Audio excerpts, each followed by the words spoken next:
स्वागत है आप सभी का हमारे YouTube channel Shibli college info पे, जहां आपको मिलती है कॉलेज और यूनिवर्सिटी से रिलेटेड सारी इन्फॉर्मेशन। फ्रेंड्स, आज की जो वीडियो है वो मिड टर्म एग्ज़ाम जो होने वाला उसका टाइम टेबल जारी कर दिया गया है। आपका एग्ज़ाम जो है मिड टर्म का वो कब से होगा और कब किस डेट पे ख़त्म होगा, टाइमिंग क्या होगी, रूम नंबर क्या होगा, ये सारी चीज़ें जो हैं इस वीडियो में आपको क्लियर हो जाएंगी। तो चलिए हम चलते हैं टाइम टेबल पे, वहाँ पे एक एक चीज़ को आपको बता देते हैं कि किस डेट पे किस का एग्ज़ाम है, कब होना है, वो सारी चीज़ें आप देख सकते हो। रूम नंबर तक भी आप देख सकते हैं। अगर आप हमारे चैनल पर नए हैं तो चैनल को ज़रूर से सब्सक्राइब कर लें ताकि सारी इन्फॉर्मेशन आपको नोटिफिकेशन के थ्रू मिल सकें। तो यहाँ आप देख सकते हैं लिखा हुआ है Shibli national college Azamgarh schedule for mid term exam. ये देखिए जो टाइम टेबल जारी किया गया है आज, ये टेंटेटिव टाइम टेबल है। इसमें हो सकता है कुछ बदलाव किए जाएं या ना भी किए जाएं, कोई कंफर्म नहीं है। लेकिन ये जो टाइम टेबल आपका है टेंटेटिव टाइम टेबल है। हो सकता है एक ही डेट पे या टाइमिंग पे या किसी भी वजह से कोई दो मतलब पेपर क्लैश कर जाएं तो उसको चेंज किया जा सकता है, या फिर ईद की वजह से हो सकता है या छुट्टी बढ़ जाए, कुछ भी हो सकता है जिसकी वजह से टाइम टेबल में हो सकता है कि चेंजेस किए जाएं। बट अभी कुछ कंफर्म नहीं है, इस वजह से इसका जो टाइम टेबल जारी किया गया ये टेंटेटिव टाइम टेबल है। यहाँ आप देख सकते हैं बॉटनी का सबसे पहले एग्ज़ाम है और जो आपका एग्ज़ाम है ये 5 तारीख को होना है। यहाँ पे आप देख सकते हैं डेट मेंशन की गई है 5 अप्रैल जो है वो डेट मेंशन है। और सेमेस्टर आप यहाँ पे देख सकते हैं, सेमेस्टर लिखा हुआ सेकंड, और पेपर कौन सा है ये लिखा हुआ पेपर फर्स्ट। आपका जो पेपर सेकंड मिलेगा वो सिर्फ 6 सेमेस्टर में मिलेगा। सेकंड और फोर्थ जो सेमेस्टर होंगे उसमें एक ही पेपर होता है।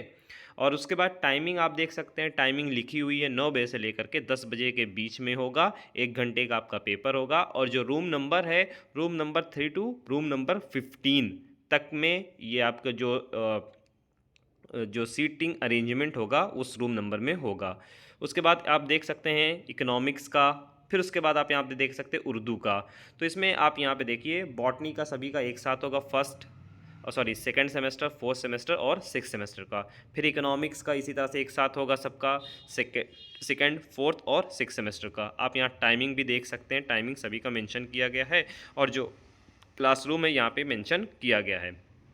आप देख सकते हैं यहाँ पे सारी चीज़ें लिखी हुई हैं। चलिए अब नेक्स्ट चलते हैं। इसी तरह से आप दूसरे पेज पे आ जाएंगे तो यहाँ पे आपको मिल जाएगा हिंदी का, बायोकेमिस्ट्री का, बायोटेक्नोलॉजी का, मिलिट्री साइंस का, पर्शियन का, माइक्रोबायोलॉजी का, हिस्ट्री का और सोशियोलॉजी का, संस्कृत का, पॉलिटिकल साइंस का, और उसी के साथ साथ फिलॉसफी का भी आपको यहाँ पे मिल जाएगा। तो ये सारी चीज़ें हैं। 5 से आपका पेपर स्टार्ट हो रहा है और आगे जो आपका जा रहा है 7-8 की डेट में भी गया है, कुछ पेपर 11 की डेट में है, 12 की डेट में भी आपके कुछ पेपर होने वाले हैं। तो आप देख सकते हैं टाइमिंग के हिसाब से आपका किस डेट पे है, किस रूम नंबर में, उसी हिसाब से आप अपनी तैयारी कर सकते हैं।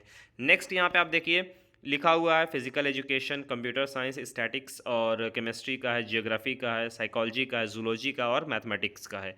तो यहाँ पे सारी चीज़ें आप देख सकते हैं जो बीए के हैं और जो बीएससी के हैं, उन सभी के जो अलग अलग पेपर हैं, जितने भी पेपर हैं फर्स्ट सेकेंड सेमेस्टर के, फोर्थ सेमेस्टर के और सिक्स सेमेस्टर के, सभी का यहाँ पे मेंशन किया गया है।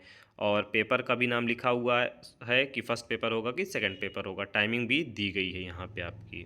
और नेक्स्ट पे देखिए यहाँ पे जो हमारे पास एक और जो लास्ट पेज है, इसमें इसे पीजी के बारे में मेंशन किया गया है। पीजी का आप समझ लें, क्योंकि बहुत सारे स्टूडेंट को पीजी का समझने में थोड़ा सा प्रॉब्लम आ जाती है, बीबीए, बीसीए और बीकॉम को समझने में प्रॉब्लम आ जाती है। तो यहाँ पे जैसे यहाँ पे दिया हुआ है फैकल्टी, ठीक है, ऊपर यहाँ पे आप देख सकते हैं फैकल्टी लिखा हुआ है, यहाँ पे लिखा हुआ साइंस और ऑल सब्जेक्ट लिखा हुआ, सेमेस्टर फर्स्ट और थर्ड लिखा हुआ है, जबकि यहाँ पे सेकंड और फोर्थ होना चाहिए था। तो यहाँ पे फर्स्ट और थर्ड लिख गया है, जो कि हो सकता है मिस टाइपिंग हो गई होगी, प्रिंट टाइप करने में कुछ एरर आ गया होगा। तो यहाँ पे आप देख सकते हैं जो जितने भी साइंस के, चाहे वो बॉटनी हो, जूलॉजी, केमिस्ट्री हो या फिज़िक्स हो, ये सारी चीज़ें जो हैं वो एक ही में आएंगी। सभी का एग्ज़ाम आप देख सकते हैं 9 बजे से 10 बजे के बीच में होगा। पेपर फर्स्ट जो है 8 को होगा, पेपर सेकंड 9 को होगा, थर्ड पेपर जो 11 को होगा और फोर्थ पेपर जो है वो 12 को होगा। आर्ट्स फैकल्टी में आप देख सकते हैं, आर्ट्स फैकल्टी में लैंग्वेज को छोड़ दें, उर्दू, हिंदी, इंग्लिश, संस्कृत, अरबिक, इन सभी को छोड़ दें क्योंकि ये लैंग्वेज में आती हैं। इनको छोड़ करके आपका चाहे इकोनॉमिक्स हो गया, चाहे पॉलिटिकल साइंस हो गया, चाहे हिस्ट्री है या फिर साइकोलॉजी है या और भी जो चीज़ें हैं, एजुकेशन है, ये सब आपका आ जाता है आर्ट्स फैकल्टी में। तो आर्ट्स फैकल्टी में आप देख सकते हैं आपका 11 से 12 के बीच में होगा। टाइमिंग जो दी हुई है 8, 9, 10, 8, 9, 11 और 12 की डेट में होगा। फिर उसके बाद यहाँ पे लैंग्वेज का आ गया है, जैसे उर्दू, हिंदी, इंग्लिश, संस्कृत और अरबिक की अगर आपका पेपर है या आपका सब्जेक्ट है तो 1:30 से 2:30 के बीच में होगा। 8 तारीख को, 9 को होगा, 11 को होगा और 12 को होगा। यहाँ पे देखिए कॉमर्स लिखा हुआ है, कॉमर्स यानी कि एम.कॉम की बात कर रहे हैं। एम.कॉम का जो टाइमिंग दिया हुआ है 3:30 से 4:30 के बीच दिया हुआ है, और जो पेपर फर्स्ट की डेट दी हुई है 8 तारीख है, 9 तारीख है, 11 है और 12 तारीख है। तो यानी कि जितने भी पीजी के पेपर है वो एक ही डेट पे होंगे, टाइमिंग अलग अलग है, यहाँ पे आप देख सकते हैं। अब नीचे लिखा हुआ बीकॉम एंड बीबीए, तो यहाँ पे बीकॉम और बीबीए को समझ लेते हैं। यहाँ पे देखिए बीकॉम फर्स्ट सेमेस्टर लिखा हुआ है, जबकि यहाँ पे आपका सेकंड होना चाहिए था, यहाँ पे फर्स्ट लिख दिया इन्होंने। बीकॉम थर्ड लिखा हुआ है, जबकि यहाँ पे फोर्थ होना चाहिए था, और यहाँ पे बीकॉम फिफ्थ लिखा है, जबकि यहाँ पे आपका बीकॉम 6 सेमेस्टर होना चाहिए था। तो खैर यहाँ पे कुछ गलतियाँ हुई हैं, जो टाइम टेबल इसमें चेंज किए जाएंगे। तो आप देख सकते हैं यहाँ पे टाइमिंग लिखा हुआ है सभी का, paper 1, paper 2, paper 3 and paper 4 mention किया गया है। पेपर 5 एंड पेपर 6 जो है वो आप देख सकते हैं बीबीए के उसमें दिया हुआ है। बीबीए फर्स्ट सेमेस्टर लिखा हुआ है, बीबीए थर्ड सेमेस्टर लिखा हुआ है, बीबीए फिफ्थ सेमेस्टर लिखा हुआ है, बीबीए थर्ड लिखा हुआ है। तो यहाँ पे आप बीबीए फर्स्ट को सेकंड समझ लें, थर्ड को फोर्थ समझ लें, फिफ्थ को 6 समझ लें। इस हिसाब से आप देख लें, और जो आपका पेपर है किस किस डेट पे कौन सा पेपर दिया हुआ है, इसके हिसाब से आप अपनी तैयारी कर लें। इस टाइम टेबल में थोड़ा सा बदलाव किया जाएगा, क्योंकि यहाँ पे मिस्टेक मिली है, मिस्टेक देखने को मिली है, तो इस वजह से इसमें चेंजेस किए जाने की उम्मीद पूरी है। बस आज की वीडियो में इतना ही। Thanks for watching. उम्मीद है कि आपको वीडियो समझ में आई होगी।